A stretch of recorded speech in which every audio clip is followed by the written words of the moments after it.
Ay, ikaw naman, Chuck, no? Ano masabi mo sa, sa Masha ng Fanatic Onyx? Lalo ni Kelra. Wala eh. Ang parang napakadali, patayin. So, masabi mo ba dapat pa ilabas ng playoffs?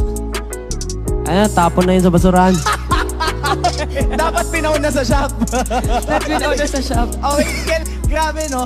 For both of these teams, nakakatuwang makita na okay lang kayo, na masaya kayo sa naging outcome ng buong series. Gusto ko malaman kung ano nafe-feel nila kapag kunwaring ganito naglalaban kayo. Nagkakainitin ba?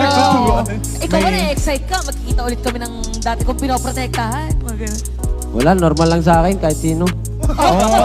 Hindi naman siya special eh. Aray. Ano palag mo? Ano palag mo? Sa akin pagka silang kalaban ko, na-excited ako. Kasi syempre, sabi ni Chuck, Joke lang pala yun sa akin. Kasi ano? Kasi namimiss namin kayo magkasama sa totoo lang eh. Ba't parang ito? Parang ayaw Chuck ba? naman? Teka lang. First time ko nakita na kiligin si Chuck to. Ina-imagine niya na kung ano gagawin nila. Namumulak ko. Gilingan mo, sana tayo mag-finals. Kung sakali man. Uy, tinitingnan ka niya sa mata, Chuck. Tignan mo naman siya sa mata. Kinikilig ako. Tingin lang. Message May kay mga Kelra. 8 years old na nanonood. Message kay Kelra.